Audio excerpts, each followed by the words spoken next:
So ready to fight na?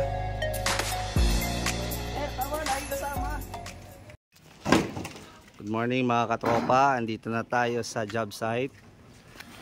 Nagdadala na tayo ng mga scaffolds at saka mga pangporma.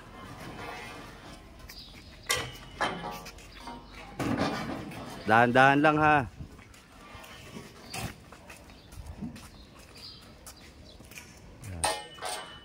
Ito yung ating project site.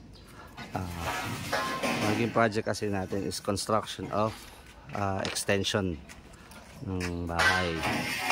Dito siya sa part na to. Yun.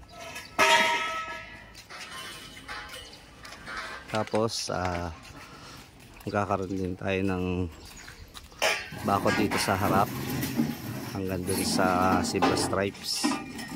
Then ko-construct yung pavement ng garage area. Ito mga kasamahan natin. Unang magpapakilala. Ang driver, Jerry. Pakilala ka. Ano ba yun? Ken. Pakilala ka. What's up?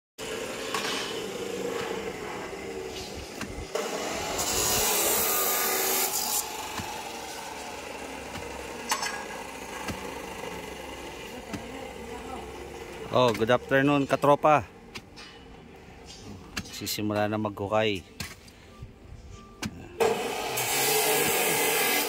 Ang target kasi na lalim ay 1.2, pero depende pa rin yun sa klase ng lupa na hinuhukay. Boss, medyo matigas ba? Matigas? Tingnan natin kung anong lalim na yan. Check nyo kung anong lalim na.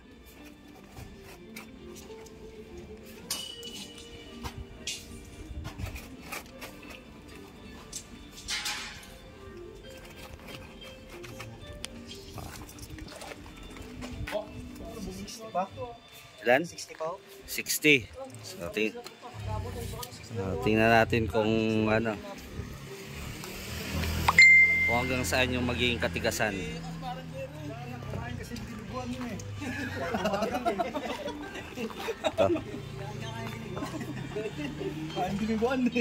Ito yung pangalawang poste.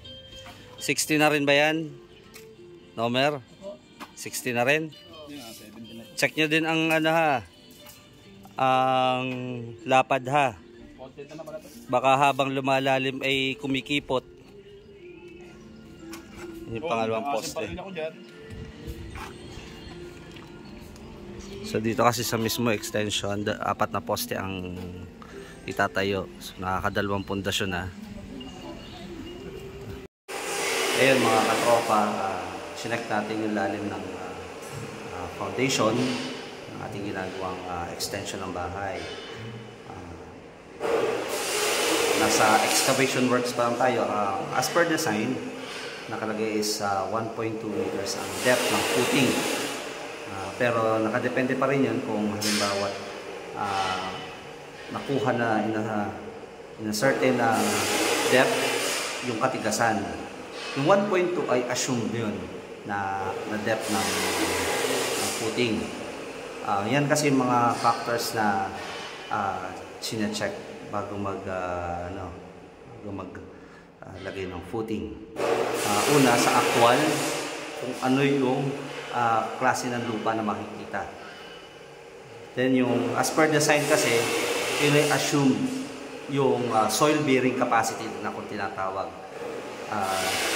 Kung ano man yung nakalagay na soil bearing capacity na assume, halimbawa sinabi ito ay klase ng normal na lupa o kaya dapi, o mabuhangin, o kaya loose, o tambak. Assume lang yun, nakikita yan actually una sa actual or kung magpapaboring test. Yun yung ginagawang test, kumukuha ng sample sa on-site para makita kung ano yung layers ng lupa dun sa pagtatayuan ng structure.